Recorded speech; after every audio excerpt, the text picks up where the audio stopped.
Congreso de la Sociedad Colombiana de Neuropsicología y el tercer Congreso Iberoamericano de Neuropsicología. A continuación tendremos el desarrollo de la neuropsicología en Latinoamérica a cargo de José Enrique Álvarez, que nos acompaña desde México. Jorge Enrique Álvarez cuenta con más de 35 años de experiencia docente, así como con un ejercicio profesional en los ámbitos de la profesión y de la psicología y la neuropsicología. Entre las actividades realizadas a lo largo de su trayectoria académica y profesional cuenta con ser director general del Programa Universitario para la Inclusión Educativa y Atención a la Diversidad de la Universidad Autónoma del Estado de Morelos. Durante más de 25 años ha sido catedrático de programas educativos de licenciatura y posgrado en las facultades de Psicología y Comunicación Humana de la misma universidad. Ha impartido más de 275 conferencias en múltiples eventos académicos de carácter local, nacional e internacional, con diversas temáticas entre las que se destacan neuropsicología, psicología del desarrollo, educación especial, discapacidad y autismo. Ha publicado más de 75 trabajos entre libros, artículos para revistas y diarios, capítulos de libro y reportes de investigación sobre temas tales como cerebro, psiquismo, comportamiento y psicopatología, problemas del lenguaje en niños con trastornos neuromotores, neuropsicología del adulto e infantil, historias de vida en la patología neuropsíquica, desnutrición y desarrollo psicológico infantil, psicomotricidad y desarrollo neuropsíquico, educación especial e integración educativa de menores a educación primaria y secundaria, historia de la psicología, teoría psicológica y teoría de la mente, autismo infantil, entre otros. Le han sido otorgados más de 30 reconocimientos y distinciones a lo largo de su trayectoria profesional, entre ellos el reconocimiento por contribución a la psicología latinoamericana, otorgado por la Escuela de Ciencia Psicológica de la Universidad de San Carlos, Guatemala, reconocimiento por destacada trayectoria de contribución, superación y fortalecimiento de la cultura de la discapacidad en México, así como el Premio al Mérito Docente, otorgados por la 13ª legislatura a través de la Comisión de Atención a Grupos Vulnerables. Asimismo, se le otorgó el Premio Nacional de Psicología 2016 en el área de ejercicio destacado y ético de la profesión por la Federación Mexicana de Psicología.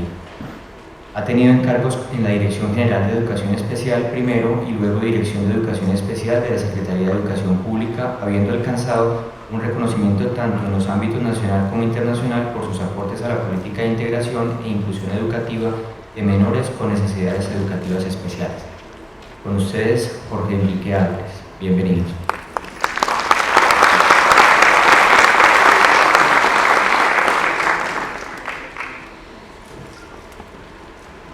Buenas tardes a todas las personas que estamos aquí. Y digo todas porque nuestra lengua castellana es históricamente excluyente. Todos nunca incluye a las mujeres y seguramente hay más mujeres aquí que varones. Entonces el todas nos incluye también a nosotras, las personas masculinas. Por eso prefiero todas nosotras, sin ninguna otra connotación ideológica, de género, política, religiosa. No quiero dejar de agradecer a la Sociedad Colombiana de Neuropsicología y al comité organizador del tercer Congreso Iberoamericano de Neuropsicología y el segundo de la Sociedad Colombiana de Neuropsicología por su generosidad al haber permitido presentar esta charla.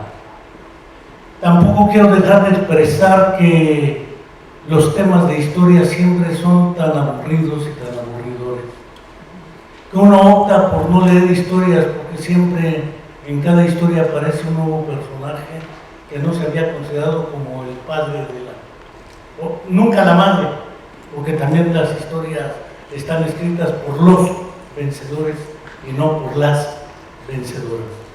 Es parte de nuestra cultura. Don Miguel León Portilla, cuando publica su famoso libro El reverso de la conquista, se preguntaba ¿y qué nos dirían los conquistados después de la llegada a España de cómo vieron el asunto? Y publicó otro libro que se conoce como La visión de los vencidos. Vengo aquí a presentar un breve esbozo y bosquejo histórico, que no historiográfico, sobre el conjunto de condiciones políticas, económicas, militares, ideológicas que nuestra América Latina hicieron posible el surgimiento de la neuropsicología.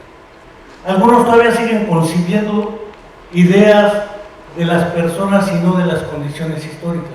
No importa si la persona nació en Colombia, nació en Argentina, nació en Chile o nació en México. Siempre la tentación de decir yo fui el primero es una tentación que hay que vencer. Y la segunda, que es necesario imprimirle otro enfoque a la visión de la historia. No quiero dejar de señalar por último, antes de comenzar, que la ventaja que da la desventaja de la mal denominada discapacidad, porque en el fondo lo que yo adolezco es una deficiencia física secundaria a la última epidemia masiva de polio y sarampión en América Latina. Me dio polio y me dio sarampión, y quizá por joder un poco la estadística, porque 70 de cada 100 murieron. Yo soy parte del 30 que no murió, porque, como decía don José Ortega y Gasset, uno es lo que es y sus circunstancias. Y las circunstancias hicieron que para rebelarme contra las tasas estadísticas, el SPSS, el SISTAT y otras cosas que ya se han acostumbrado ustedes, no quedar en un número más, y empezar a reconocer que las personas, que los seres humanos existen más allá de todos los términos con A: afenia, afasia, alexia, agnosia, apraxia, acalculia, o los prefijos discalculia, dispraxia, disglosia, etc. Ahora el médico, tengo un amigo ginecobstetra bellísimo, una vez le pregunté qué tal es tu trabajo y me dijo, es maravilloso, es placentero. Digo, ¿y por qué? Dice, diario quito una placenta. Da lo mismo atender, como un médico me dijo, yo operé un cálculo, hoy atendí una cesárea, atendí 2 fracturas. El ser humano se nos deshace en las manos de la psicología, de la psicometría y de las llamadas neurociencias. Entonces el propósito de esta presentación es en principio plantear una historia contracorriente, una historia que nos permita ver, como dijera el Rey León, ese de la espada del augurio, ver un poco más allá de lo evidente.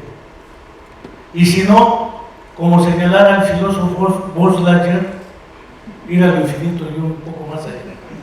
Porque siempre nos quedamos con los test y todos soñamos con un instrumento que nos permita identificar los trastornos. Aunque el DSM-3, 4, 4TR, 5 nunca definen qué es trastorno, todo es trastorno. Está compuesto de subtrastornos. Y la noción de trastorno es una noción de desviación, algo que venía o teórica o empíricamente bien y de pronto se desvía, se trastorna, se modifica, y entonces nuestra visión es la visión de los trastornados. Y creo que vale la pena recapitular un poco ese enfoque. Lo primero que quisiera plantear en consecuencia es, bueno, suponiendo que sepa usar esta tecnología del hombre blanco, la historia de la neuropsicología o de la medicina o de cualquier otra disciplina del conocimiento científico nos permite de cierta manera conocer el desarrollo de los conocimientos, prácticas, creencias, hipótesis o mitos, porque también hay mitos, sobre los orígenes y el desarrollo de las consecuencias de las enfermedades, traumas de cráneo, eventos vasculares cerebrales, intoxicaciones, lo que ustedes gusten, que impactan el cerebro y nos permite saber acerca de las relaciones y prácticas en este campo del saber.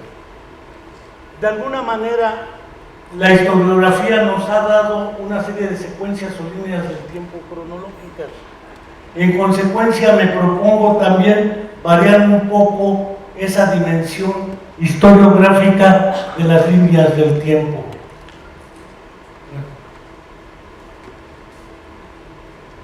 Quiero partir desde la primera mitad del siglo XX, no por una decisión arbitraria.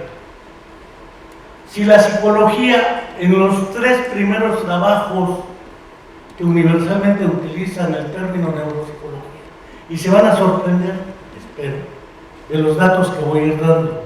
El primero, en 1962, Julián de Ajuriaguerra publica su manual que se conoce como algo así del cerebro y el daño cerebral en francés, Ekain y Ajuriaguerra, y utiliza la palabra neuropsicología. Estoy hablando de 1962. En Estados Unidos, Benson la utiliza en 1962 también, por vez primera la palabra neuropsicología. Y Luria la utiliza prácticamente en su primer libro, dedicado en 1947 a las alteraciones secundarias del lenguaje imputables a eventos de daño cerebral producto de la Segunda Guerra Mundial. El caso más conocido es el de Zasetsky en su famoso nieto, Zasetsky en El hombre con su mundo destrozado, la primera edición en castellano de Editorial Granica de Buenos Aires, Argentina, quemada por los militares en 1973 después del golpe militar, porque tenía portada roja con un cerebro negro, y si es rojinegro tiene que ser de huelgas y de comunistas. Quemaron el libro en Argentina. Ese libro después vuelve a aparecer en otra edición española, apoyada un poco la traducción por Jordi Peña. Después hablaré de las influencias también en América Latina, porque parece ser que no reconocemos más que ciertas influencias en ciertas regiones, en ciertas épocas y por ciertas personas. Si una historia, cualquiera sea, no reconoce el contexto de esto, no va a partir de la premisa fundamental que es la definición de la neuropsicología. Hoy he leído infinidad de artículos y trabajos, incluyendo Alfredo Ardila, por ejemplo, que dicen textualmente: la neuropsicología es una rama de las neurociencias. Y la pregunta es: ¿qué carajo son las neurociencias? Porque hoy se habla de neuroeducación, programación neurolingüística, neuroterapia, neuropsicoanálisis. A todo le ponen neuro para ver si suena más científico. Y sin embargo, pese a agregarle o haberle agregado lo neuro, no parece más científico, porque además caemos en el error de la falacia meriológica que tanto criticaron Dennett y Dennett, por ejemplo. La habilidad de reducir el todo a una de sus partes, que la Gestalt ya hubo criticado desde 1890 con Christian von Ehrenfels, cuando publica sus primeros trabajos sobre la percepción del movimiento aparente, un movimiento que no existe pero se percibe. Y si sigo el manual DSM en cualquiera de sus versiones, percibir lo que no existe es alucinación, y alucinación es un síntoma de psicosis. Y si uno percibe un movimiento aparente que no existe, entonces acudimos a los términos de Rubin y la Gestalt, ilusión óptica. Y está claramente diferenciada la ilusión óptica de la definición, por ejemplo, de alucinación de Esquirol, que viene desde el siglo XIX, como percepción sin objeto perceptible. Él no incluía el miembro fantasma amputado, que es una manera de percibir sin objeto perceptible, sin que sea delirio y sin que sea psicosis. Por lo tanto, no toda alucinación es psicosis. Que me perdone el DSM. Puedo hablar de más cosas, pero no me interesa ahorita venir a criticar fundamentos que estamos obligados muchas veces a usar por otras razones políticas. Quiero señalar que la definición clara de todos los primeros trabajos fundacionales dicen explícitamente: la neuropsicología es una rama del conocimiento psicológico. Y subrayo el conocimiento psicológico, aunque en Rusia se llamaba psiconeurología y no neuropsicología. Los dos primeros congresos de psiconeurología pan-ruso fueron en 1923 y 1924, el primero todavía dirigido por Chelpanov, quien era presidente de la Academia de Ciencias Psicológicas de la ex-URSS, y el segundo fue dirigido por Konstantinovich Kornilov en 1924, que es cuando aparece por vez primera Lev Vygotsky haciendo su trabajo de crítica a la visión de Pavlov y su influencia a partir de Stalin para decir todo el reflejo. Aquí también se empezó a decir contemporáneamente: todo es el cerebro, su cerebro piensa, su cerebro trabaja, sus lóbulos frontales deciden, el occipital percibe, y entonces uno pues queda toda madre, dijera el doctor Campos. ¿Quién mató al paciente? El tumor prefrontal. Que a él lo juzguen. El problema es que reducimos el todo, ser humano, a una de sus partes, el cerebro.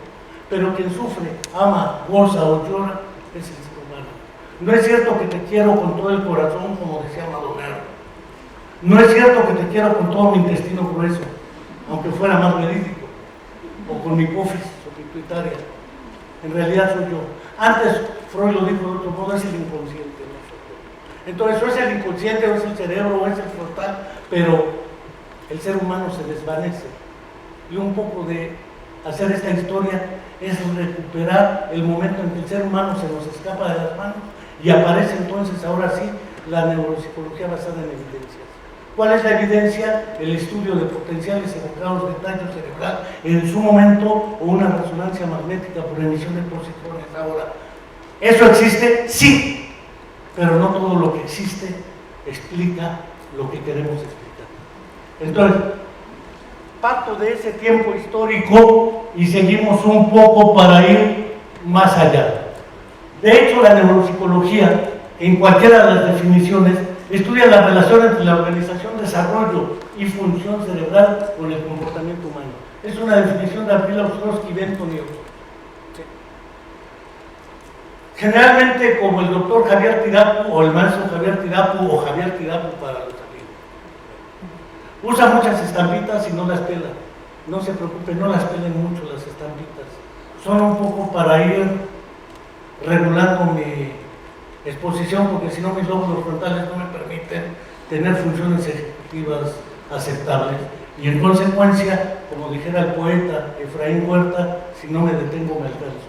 Entonces de alguna manera me tengo que detener para ir precisando. 2.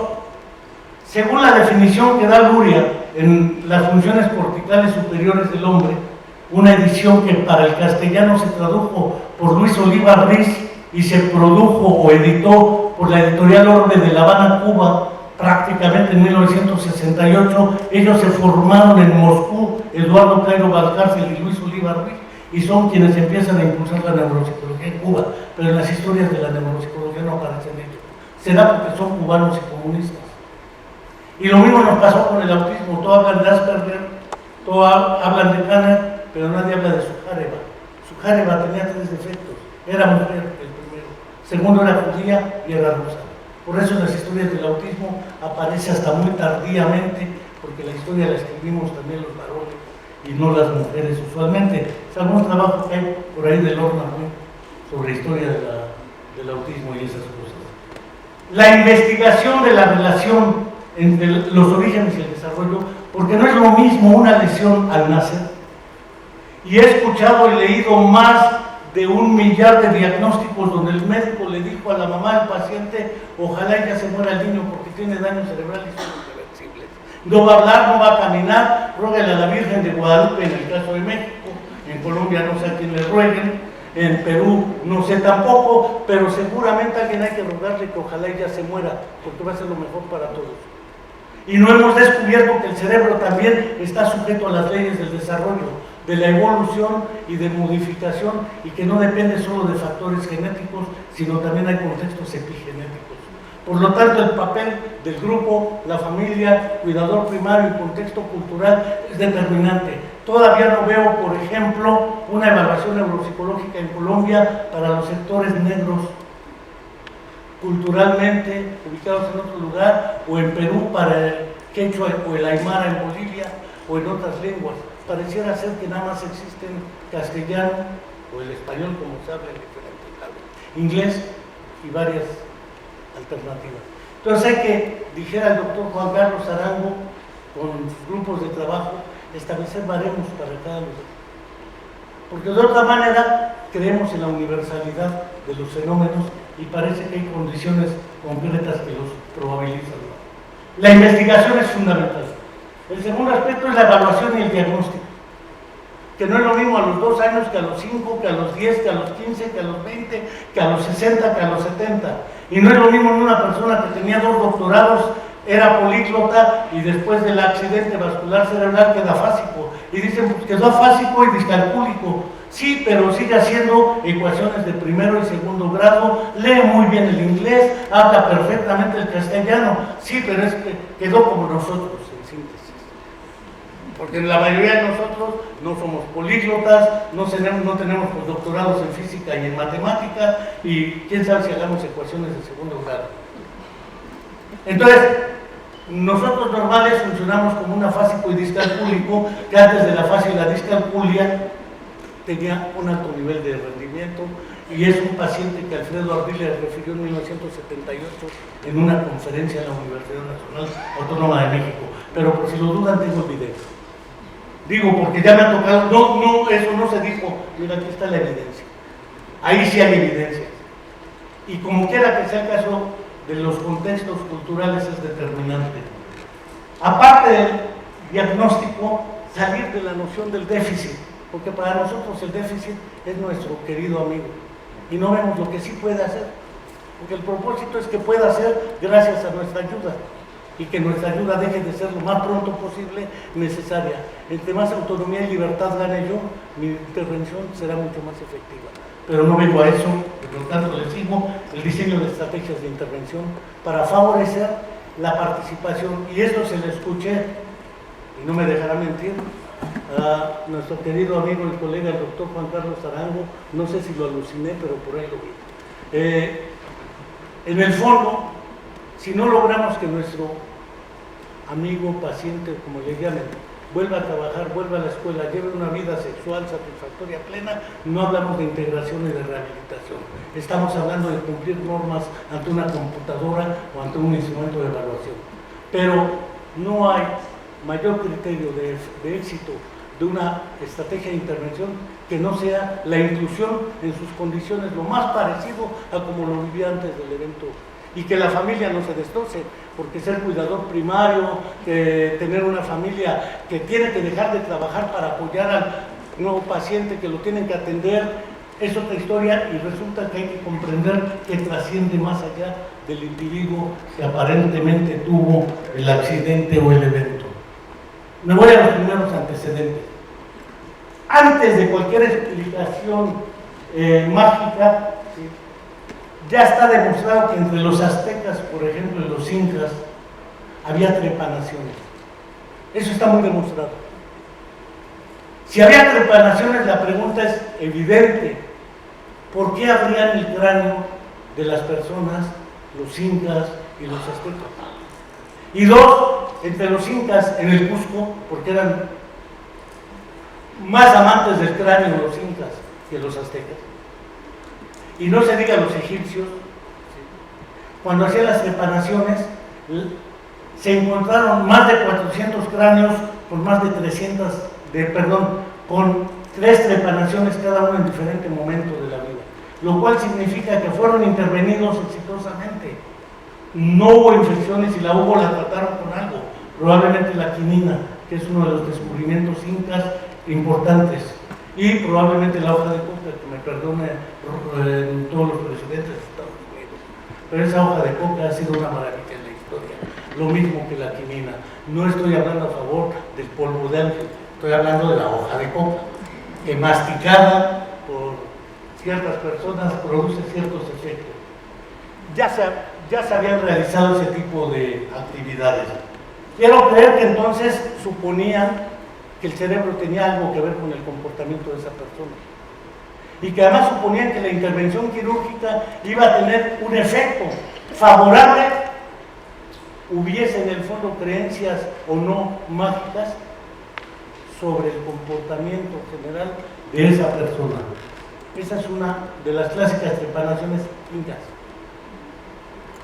Podemos suponer que hay dos fenómenos muy viejos. He leído historias de la psicometría que me han dejado impresionados porque la ubican hasta el siglo XIX. Mustenberg, podemos hallar los trabajos de las primeras evaluaciones de la inteligencia que le preguntaron al creador del Binet Simon Terman, Merrill, porque después cada quien agrega su apellido dependiendo. Después yo haré los baremos realizados por Arango Álvarez y colaboradores, porque le hago una descripción en otro lado y agrego mi apellido. Así es la historia del subirse a la montaña correctamente. No cabe duda que en la DUA hacían esto: al muerto le sacaban el corazón y lo metían en una balanza donde los jueces le hacían preguntas a ese corazón. Si el corazón respondía moralmente bien, ese corazón era tomado por el dios Cóndor y lo llevaba al sol, Ra. Sino abajo, Amit, la devoradora de los muertos, se comía ese corazón y moría doblemente. La momia quedaba sin posibilidad de resucitación, valga la expresión, o dijeran, sin la posibilidad de regresar del mundo de los muertos. Es interesante esa narración por varias razones. Primero, porque no es un cuento dado, tiene en el papiro del Sortilegio 125 del Libro de los Muertos. La referencia se puede hallar donde quiera. Sin embargo, me interesa señalar dos cosas aquí. Entre los egipcios ya se observa un enfoque materialista. No es el alma, no es el corazón. Y el corazón es un órgano material. Para la época es muy atrevida la postura. Pero segundo, es posible evaluar las facultades morales y espirituales del ser humano. Yo creo que ahí está el origen de la evaluación psicológica. Y subrayo, yo creo, pienso, considero, porque lo que está planteando la DUA es una evaluación de las facultades morales y espirituales del muerto. En cambio, los aztecas no hacían eso. Esos adoraban a un dios, Huitzilopochtli, que era el dios de la guerra y de la muerte. Esos aztecas eran bárbaros, perdónenme que se los diga, pero ellos mataban para hacer sacrificios también, pero no tenían esa explicación.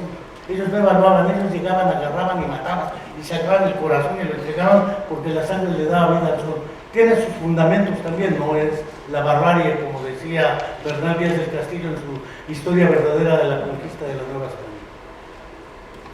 Pero no cabe duda que ya se concebía un proceso de evaluación de facultades morales y espirituales. Sigo. Los incas en el Cusco, Perú, estos son muy interesantes. De los 400 cráneos estudiados, la mayoría tenían los séparos en el hemisferio izquierdo. Es interesante el dato del lado izquierdo del cráneo. Y segundo, casi todos eran temporales o frontales, no occipitales. Lo cual implica para algunos paleomédicos, los que hacen paleomedicina, suponer que los problemas de orden neurológico más recurrentes eran la alucinación, el delirio, la epilepsia y otro tipo de esto. Por eso se iban hacia esas zonas, epilepsia del lóbulo temporal, bla, bla, bla. No prejuzgo ahorita más que hipótesis que se plantearon en su momento. La conquista de América, penosamente, y que me perdonen nuestros colegas que vienen de la patria madre y de la madre patria, vino a escindir la historia de nuestro continente, como dijera José Carlos Mariátegui en sus 7 ensayos sobre la realidad peruana, sobre todo en el ensayo de la realidad económica, en 2 momentos, antes de la conquista y a partir de la conquista. Antes de la conquista sí había lenguas, sí había escritura. Están los documentos demostrables por quienes han trabajado desde esa época. Había religiones, había economía, había agricultura y había medicina. A partir de la conquista no hay nada. Fueron quemados la mayoría de los documentos y papiros, y fueron con los códices también fueron quemados muchos. De eso hay mucha evidencia que se ha ido encontrando a partir de las nuevas obras que se hacen en América Latina en ciertas regiones. En la Ciudad de México, cuando se hizo el metro, se descubrieron muchas cosas que ahora podemos suponer que llegaron y construyeron sobre lo que había antes, lo nuevo, dejando enterrado en el olvido, negado, oscurecido, y esa ha sido parte de nuestra historia. Esa conquista, al escindir, nos planteó otra cuestión, suponiendo que esta me obedece. Tuvimos que esperar casi 300 años para los movimientos de independencia. Sí, aunque leí crear el primer gobierno independiente aquí en Colombia, pero andaba peleado con Bolívar. Y Bolívar andaba peleado con San Martín. Hidalgo estaba en otro mundo, ya estaba muerto. Pareciera ser que sabían qué querían, la independencia con respecto a España, pero no sabíamos qué querían. Y como no sabíamos qué queríamos, tampoco teníamos un gran proyecto de nación. Pero siguiendo esta lógica, desde el último cuarto del siglo XIX hasta el comienzo de la segunda mitad del siglo XX, los únicos únicos enfoques que se vieron favorecidos fueron los positivistas. Eso está también muy demostrado. Por lo tanto, la frenología fue la que más impactó nuestra América Latina. Voy a partir de los antecedentes para el desarrollo de la neuropsicología. Por ejemplo, hay trabajos precursores en Venezuela. José María Vargas escribió sus memorias sobre la epilepsia en 1831. El dato es de Ibarra. 2. En México, Lauro Jiménez tiene unas consideraciones sobre la afasia en 1872, un año después que Broca y 12 años antes que Berwick. Pero no solo eso, en ese artículo señala explícitamente que la afasia no es un síndrome, es un síntoma de la amnesia, y por lo tanto manda las alteraciones del lenguaje a las alteraciones de la memoria. Según este personaje, la afasia es secundaria a que al paciente se le olvida o articular o comprender. Es un problema amnésico y no un problema afásico. Hablo de 13 años prácticamente en la misma época en que Broca y Bernet están disputándose. Armando Rousseau se inserta en 1879 y parece ser que en la misma época se están discutiendo. Porfirio Parra, por ejemplo, publica las localizaciones cerebrales en la psicología en 1901. Esos datos, yo tengo los artículos originales de las revistas que fueron apareciendo. Después, en Brasil Antonio Branco Lefebvre publica afasia en niños. El término afasia, como sabemos, es un término del siglo XIX. Y como sabemos, históricamente, el mejor trabajo escrito sobre la afasia en el siglo XIX se le debe a Sigmund Freud. El libro se llama La afasia. Es de los que no nos piden los psicoanalistas, porque probablemente o no lo conocen o no les interesa. Sin embargo, ese libro de Freud es muy clásico, es escrito en 1891, 92 y hacia 1896 publica un esquema de psicología para neurólogos. En Uruguay aparece el primer instituto de neurología en América Latina. Entre el 41 y el 46 Ramón Arana publica esos 3 artículos: observaciones clínicas en un caso de afasia de Bernet, afasia traumática y contribuciones hacia el estudio y patología de la afasia clínica. En Chile, Carlos hacía una tesis sobre alteraciones intelectuales en la afasia, según Ricardo Rosas. Augusto Antonio Luco, un experimento del cerebro humano, en Ricardo Rosas también. En Perú, Ceballos publica ligeras ideas sobre la fisiología del lenguaje, 1879, y Luis Espejo, el lenguaje normal y patológico, en 1918. El dato es de Arturo Cáceres Velázquez, el padre del otro partido. En Argentina, Otto Wernicke, cuidado con el apellido, ahorita digo por qué. Otto Wernicke en 1903 describe uno de los primeros casos de dislexia. Fernández, Ferreres, Morlet, Paredes, Rivera, Arán, colaboradores, publican el dato. José Ingenieros publica el lenguaje emocional y sus problemas histéricos. Estudios de psicología clínica en 1907, psicología genética en 1911, y ayer empieza a hablar hasta 1924 de psicología genética. Principios básicos de psicología biológica, Aníbal Ponce publica fisiología funcional en 21 y la rehabilitación del lóbulo frontal en 1923. Así que no nos digan los que escribieron el Banfe que ellos son los primeros en investigar lóbulos frontales. Todos los libros esos los tengo yo, es decir, no es cuento, palabra. Los orígenes del 50. Por lo menos hay 2 factores internos y externos que permiten el desarrollo de la neuropsicología en América Latina. El primero, para mi gusto, es las 2 primeras guerras mundiales en Europa. Provocó flujos migratorios de judíos, médicos, neurólogos, psiquiatras, filósofos y psicoanalistas hacia Argentina, Uruguay, Brasil y México. Y el segundo, la Guerra Civil Española.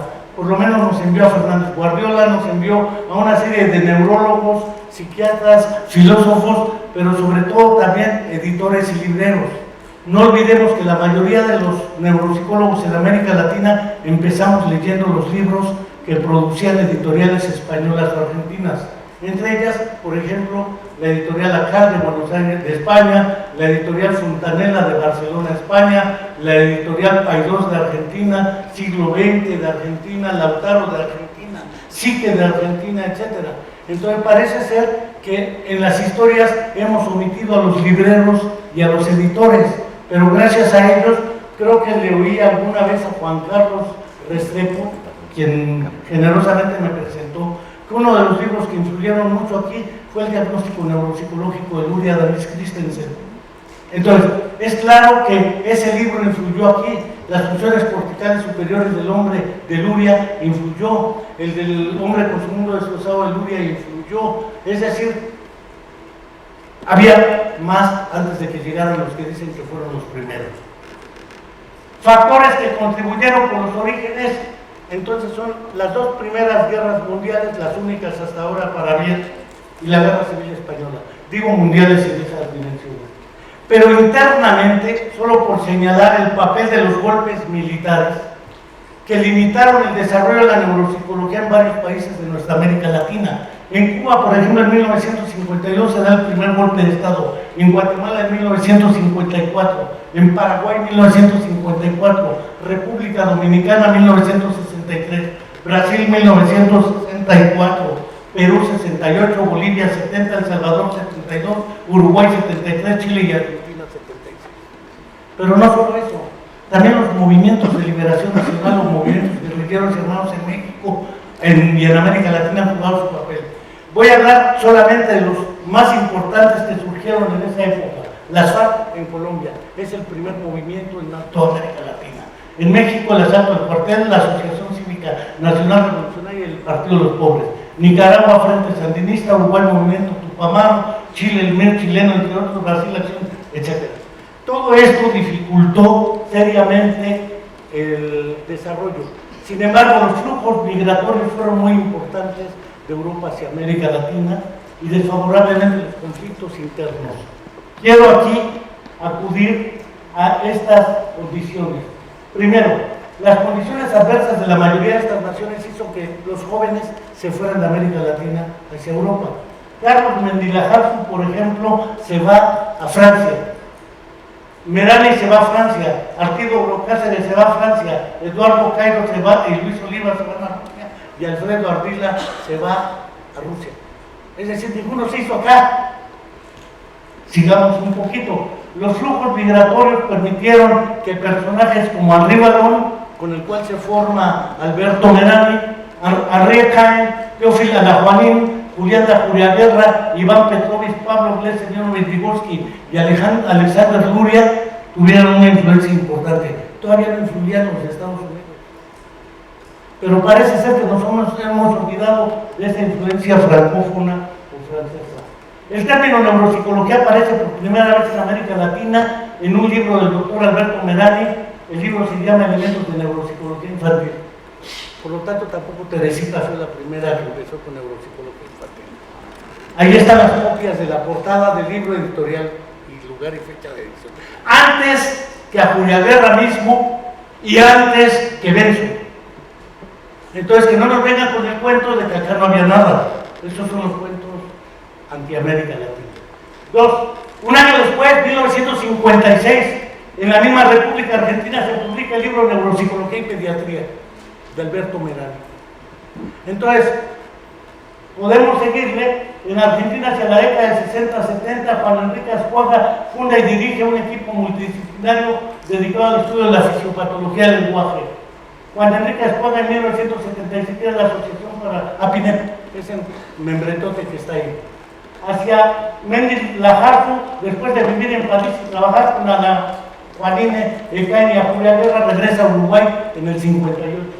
Con Célica Acevedo funda el Laboratorio de las Afecciones Cerebrales Corticales en Montevideo y del 58 al 70 publica 4 volúmenes titulados Estudios Neuropsicológicos.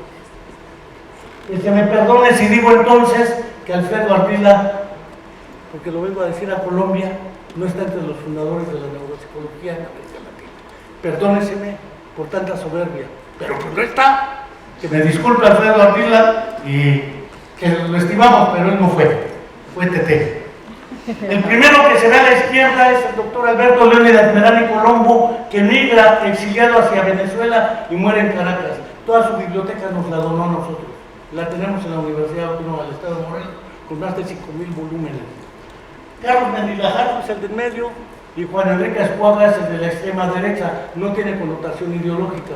La dictadura lo persiguió por otra razón, incluso mi hijo se llama como él. Él tiene en parte la culpa. Este es uno de los primeros libros publicados por Juan Enrique Escuadra, impulsa en un trabajo de diagnóstico, fisiología y tratamiento de las alteraciones del aprendizaje escolar, y ahí están las portadas. Digo, antes de que aparezcan por acá otros que dicen yo fui el primero, aunque fuera Rafael y Ostrowski, no importa. El desarrollo del 70 al 2000. Hubo un avance significativo de la neuropsicología, especialmente en Argentina, Uruguay y México, ya que en otros países los conflictos armados y dictaduras militares impiden su desarrollo. Los Estados Unidos empiezan a ver incrementada hasta esa época su influencia. En 1976-83, Juan Enrique Escuadra, durante la dictadura militar, sigue con su trabajo, perseguido, pero apoyado por UNESCO y por la OEA. Entonces, ahí sí la dictadura tuvo mucho cuidado con Juan Escuadra, porque Chomsky, Piaget, una serie de personajes le exigieron al gobierno públicamente el respeto a la vida de Juan Enrique Escuadra. En el 58 funda la Sociedad Neuropsicológica Argentina y en el 89 funda lo que es la SLAN. En el Congreso de la SLAN, puedo decir por nombre y apellido quienes estuvieron, porque yo estuve ahí. Entonces, entre los fundadores, yo sé, porque todos éramos, más sabe el viejo por viejo que por diablo, ¿sí? Todos esos son los que estuvieron en esos países. Debo resaltar dos. De Estados Unidos, Ted Judd, porque Ted Judd venía trabajando en Nicaragua con Elizabeth Sequeira y el Frente Sandinista, los heridos de guerra. Y dos, venía trabajando Ted Judd en otros países el diagnóstico para lenguas originarias, que nos hemos olvidado de ellas.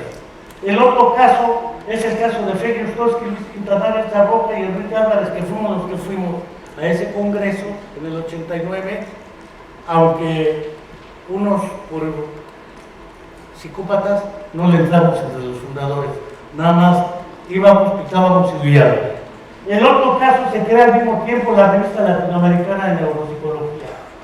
Tras el fin de la dictadura, Fernando Dalmas, que murió no hace mucho, asume el liderazgo del Departamento de Neuropsicología en Uruguay. En la Sociedad Uruguaya de Neuropsicología en el 92 es creada. En el 93 se realiza el tercer congreso de la SLAN en Montevideo, naturalmente. En el 96 Fernando Dalmas asume la presidencia de la SLAN en Cartagena de Indias, Colombia, y creo que de ahí es una foto donde está muy joven el doctor Arango con el doctor Escuadra en ese congreso. Es donde me imagino que es la foto. A partir de la muerte de Fernando Dalmas en el 96, Jorge Lorenzo asume el coordinador. En el caso de Chile, en el 70 Jorge González Cruciaga crea la Sociedad Chilena de Neuropsicología. Tengamos presente que el doctor Allende gana en el 70 y es asesinado el 11 de septiembre del 73. Yo el 11 de septiembre me casé, por eso hoy se cumplen 33 años de mi bodorrio, y desde aquí le mando saludos a mi esposa, aunque no me ve, pero a ella le dedico todo este chorro. Después, con el golpe militar, el desarrollo de la neuropsicología en Chile se vio prácticamente impedido.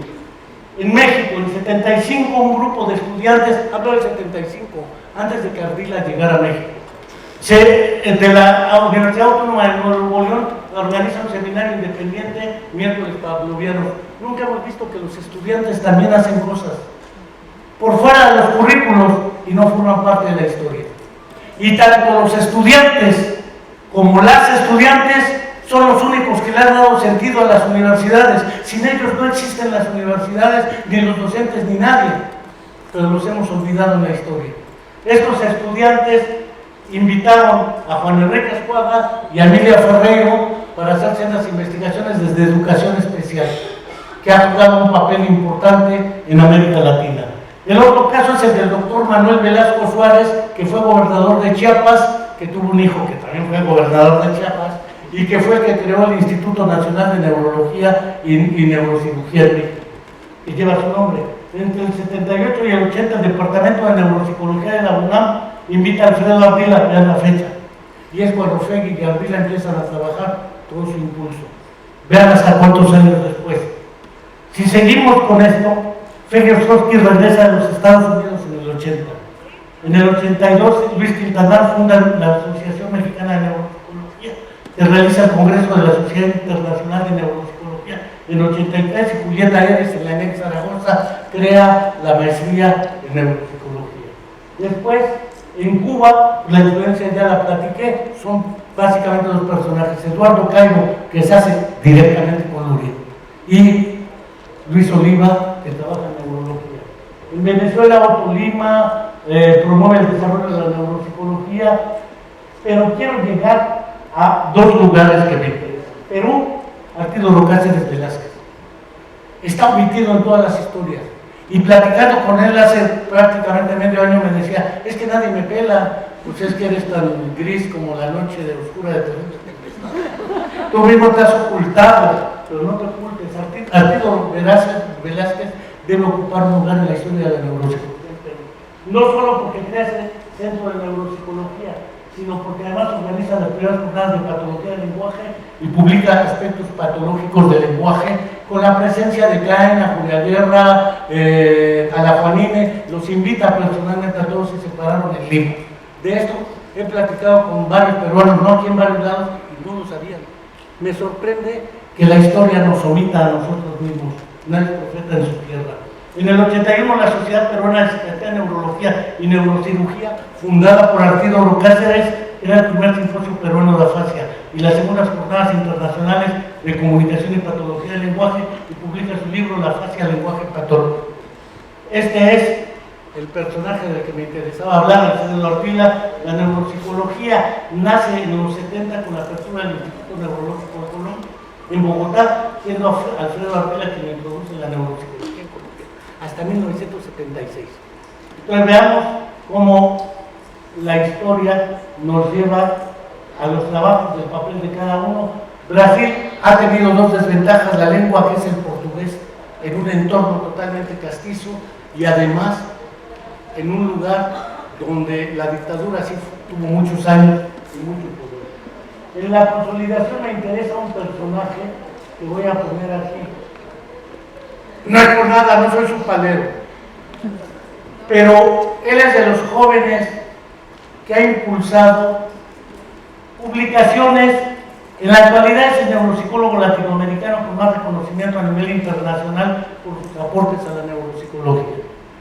Además ha sido motor de cientos de estudiantes de 17 países de América Latina, motor y mentor, y finalmente con sus colaboradores han impulsado una serie de eventos, entre ellos la Sociedad Colombiana de Neuropsicología, que nos acoge en este evento, es parte de su desarrollo.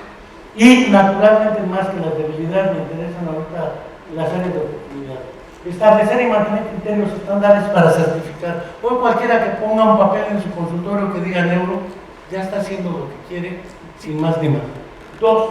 Diseño y implementación de programas de estudio de posgrado, maestrías y doctorados. 9. 3. Incremento de recursos para acceder a la información actualizada en neuropsicología, en inglés, en castellano y en otras lenguas, francés, ruso, qué sé yo. Promoción y desarrollo de programas de investigación y de neuropsicología pediátrica. Esa la hemos omitido también. El otro asunto es desarrollo socioculturalmente validado para la evaluación e intervención, que es lo que han venido a baremizar.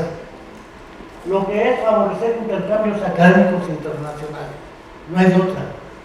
Crear revistas especializadas, porque todos queremos publicar fuera. Y nuestra historia actual es de las 4 P's: perfiles deseables, puntos, publicaciones y la próstata. Un 4.